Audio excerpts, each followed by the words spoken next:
Hi dears, എല്ലാവർക്കും പുതിയൊരു വീഡിയോയിലേക്ക് സ്വാഗതം. എല്ലാവർക്കും സുഖമാണെന്ന് വിചാരിക്കുന്നു. ഞാൻ സുഖമായിട്ടിരിക്കുന്നു. ഇവിടെ തണുപ്പ് കൂടിയോണ്ടാണ് കേട്ടോ ഞാൻ തൊപ്പിയൊക്കെ ഇട്ട് നിൽക്കുന്നത്. അപ്പോൾ നമ്മളിന്ന് ഒരു സ്പെഷ്യൽ ഡിഷസാണ് തയ്യാറാക്കാൻ പോകുന്നത്. നമ്മളിന്ന് മോദക്കറിയാണ് ഉണ്ടാക്കാൻ പോകുന്നത്. മീനെല്ലാം നമ്മൾ നല്ല പോലെ വൃത്തിയായി കഴുകി വെച്ചിട്ടുണ്ട്. കറിക്ക് ആവശ്യമായിട്ടുള്ള സാധനങ്ങളാണ്: ഒരു സവാള ചെറുതായിട്ട് അരിഞ്ഞത്, 3 പച്ചമുളക്, 3-4 പീസ് വെളുത്തുള്ളി, 1/2 പീസ് ഇഞ്ചി, ഒരു തക്കാളി.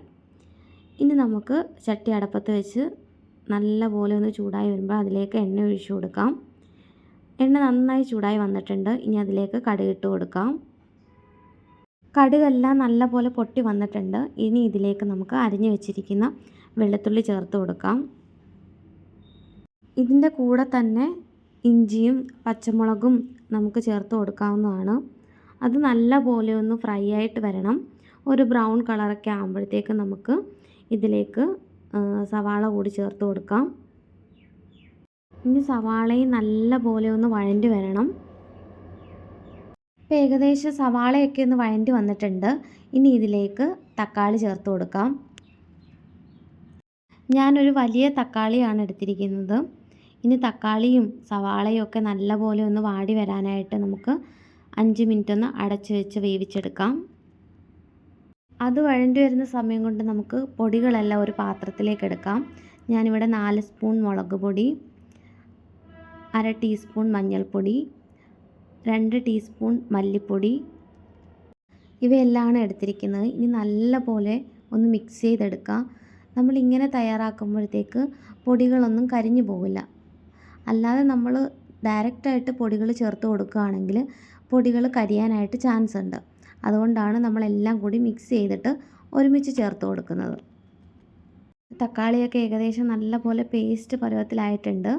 ഇനി നമുക്ക് ഈ പൊടികൾ ചേർത്ത് കൊടുക്കാം. പൊടികൾ നല്ല പോലെ ഒന്ന് മൂപ്പിച്ചെടുക്കണം. അതായത് അതിൻ്റെ പച്ച മണം മാറുന്നവരെയും വഴറ്റി കൊടുത്തുകൊണ്ടിരിക്കുക. ഇനി ഇതിലേക്ക് നമുക്ക് ചേർത്ത് കൊടുക്കേണ്ടത് വടക്കംപുളിയാണ്. ഞാൻ 2-3 പീസ് വടക്കംപുളി ചൂടുവെള്ളത്തിൽ ഇട്ട് വെച്ചിട്ടുണ്ടായിരുന്നു. അത് നമുക്ക് ചേർത്ത് കൊടുക്കാം. ഇതെല്ലാം ഒന്ന് മിക്സായി കഴിയുമ്പോഴത്തേക്ക് നമുക്ക് ചൂടുവെള്ളമാണ് ഇതിലേക്ക് ഒഴിച്ചു കൊടുക്കേണ്ടത്. ഒരു 1/2 കപ്പ് വെള്ളം ഞാൻ ഇതിലേക്ക് ഒഴിച്ചു കൊടുക്കുന്നുണ്ട്. 1 സ്പൂൺ ഉപ്പ് കൂടി ചേർത്ത് കൊടുക്കുന്നുണ്ട്.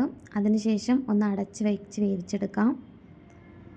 നല്ലപോലെ ഒന്ന് തിളച്ച് വന്നിട്ടുണ്ട്. ഇനി ഇതിലേക്ക് നമുക്ക് മീനിട്ട് കൊടുക്കാം. മീനിട്ട് കൊടുത്തതിന് ശേഷം ഒരു 15 മിനിറ്റോളം അടച്ച് വെച്ച് വേവിച്ചെടുക്കുക.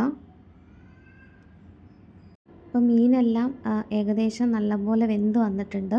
ഇനി നമുക്ക് ഇതിലേക്ക് 2 ഇൻഗ്രീഡിയൻറ്റും കൂടി ചേർത്ത് കൊടുക്കേണ്ടതുണ്ട്. ഞാനിവിടെ 1/2 ടീസ്പൂൺ ഉലുവപ്പൊടി, 1/2 ടീസ്പൂൺ കായപ്പൊടി കൂടി ചേർത്ത് കൊടുക്കുന്നുണ്ട്. അതിനുശേഷം കുറച്ച് കറിവേപ്പില കൂടി ചേർത്ത് കൊടുക്കുക. ഫൈനലി നമ്മുടെ മോദക്കറി ഇവിടെ റെഡിയായി വന്നിട്ടുണ്ട്. അപ്പോൾ thank you for watching. Next video ആയിട്ട് വരുന്നതായിരിക്കും. Bye bye.